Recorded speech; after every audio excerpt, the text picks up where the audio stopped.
Just going to look at the secret now. I think you've discovered today in your lesson that you really need to follow the fingering because there's danger you just will run out of fingers as you play through this melody. Make sure you do the 5 switch 1, which comes up a few times in this music. And the other finger that I think is particularly prominent is the 3rd finger, is used quite a lot. So sometimes we've written it into the music as an extra fingering.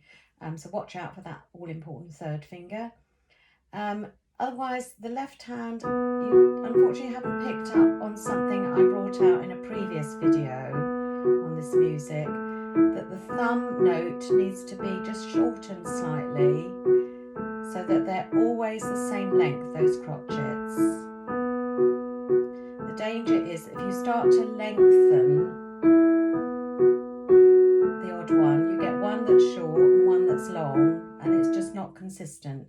So if you can, I'll go a bit slower, just try and keep that note just very light, but all one length. Then it doesn't get in the way of the melody that's playing in the right hand. It keeps it in the background, and our ears are not drawn to that. We're just drawn to the melody instead. So if you can, really try and work at getting that in the left hand. Keep it very, very light. Very light. Okay, so that's fingering in the right hand and how you're playing your left hand. Then when we get to the 3/4 bar, I would use the pedal because it helps to sustain, particularly going from the end of that line to the next line, or bar 16 to 17, because you physically can't join there, it's impossible. So you need the pedal to smooth over that join there.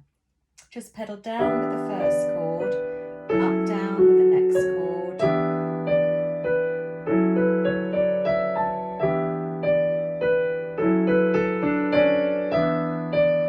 Then up. Okay, so the pedal does stop there, so you pedal up, I would say, with that chord, not just before the chord, and then leave the pedal off for the rest of that section there. So yes, when you go from the end of bar 16, without the pedal you get a break in the sound. With the pedal, it will hold the sound and smooth it over. Okay. The other thing I picked up was the rhythm in bar 18, where you're fitting that little quaver note in the left hand. So just listen to that. 1 and 2 and 3, like that. Okay. Excuse me. Then you did find out, or you have found out, that between 25 and 30, those bars are particularly difficult bars to read, lots of accidentals, so take your time to learn it hands separately properly. Okay, it's only 6 bars, and the right hand fingering here is very important. Sorry, there's no B flat there. I'll show you some extra fingering that I've written into the music. Okay, so in the left hand, well, let's start with the right hand actually. So these quavers, I've put some fingering in to help with that. So that's 5, 3, 1, 3, 2, 1, then 2 on that dotted note. The thumb is important at the end, the end of that line, okay? And then onto the next line, the next bar, make sure the 4th finger goes to that A sharp there, okay, before you go on to the B. The left hand, the chords here, I think we went through that anyway, but these 5th fingers on these long notes need to be held down throughout the whole bar.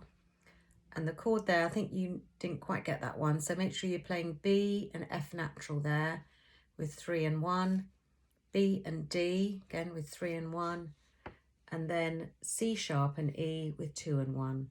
Okay, so just some fingering around there to make sure that you're following that.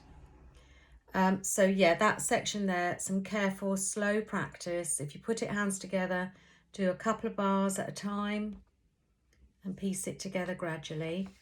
While we're on fingering, I've written some more fingering. I made a bit of a mess of it, so I'll go through it. This is bar 34, 35, the 6/4 bar. In the right hand on that top F sharp, I've got finger 3. The 2 quavers are finger 2 and 1. C sharp is 3, A is 1. So I would suggest using that fingering. I've just noted also that there's a note there that you need to be aware of in the left hand, that is a G. The pattern usually is B, A, B, A, but suddenly there's a G there, so watch out for that. And then on the last line, bar 37, I've added a second finger. Oh no, they're written in 4 and 2, so watch out for those. 4th finger, I'll show you that one. So that means putting the finger over your 5th finger to play the F sharp, but I'll show you that in a minute. And then I've added some fingering in the penultimate bar in the left hand. So we start with a B with a thumb, 3rd finger on F sharp, the 2 quavers are thumb and 2, 3 on the C sharp and 5 on the F sharp. And I also use in bar 37 to 38 just little dabs of pedal, because it's not easy to make those notes smooth in the left hand. So let's go back to bar 25 in the right hand. So you've got lots of fingering written in this bar with the flats. Then bar 26, make sure you put the thumb. And now I've put the fingering, which is it is the same as bar 25. So I've tried to make it the same. So with the A and the F sharp, 5, 3, 1, 3, 2, 1, remembering the B natural. Then you've got 2 on the dotted note, and it's tied. Then right at the end of the line, you pop the thumb on the B. The 2nd finger goes over to the A sharp in bar 30. And make sure you're using the thumb in bar 30 as printed. And the A sharp, put the 4 on A sharp, and then the 5 on the B. Okay, so just follow that fingering. The left hand, those chords. Okay, so do take your time to practice that. You might want to look at that before you start the music from the beginning when you do your practice. That's sometimes a good idea. And then looking ahead to bar 34 now and 35. So I suggest going to the 3rd finger on the F sharp, using 2 and 1 to come down, put the 3 over to C sharp and the thumb to A, and then you're into the last bar there. And then use the fingering they suggest, 4, 2, and this is where I use the pedal, because you could join to the chord, but it's a bit awkward. So just use the pedal over that bit so that you can join to that final chord. Okay, and then the left hand, I'll go from the 6th 4 bar. So that's the 4th finger playing the B, then the 5th finger playing A. Then we go to the G, and then I'm suggesting bar 37, you put the 4th finger over the top of your 5 to play F sharp, little dab of pedal there, and a little dab of pedal there to go to the thumb on B, F sharp with a 3, turn the thumb under, 3, 5 down to the F sharp, and then end on 3. Okay, so work at your fingering very carefully for that bit.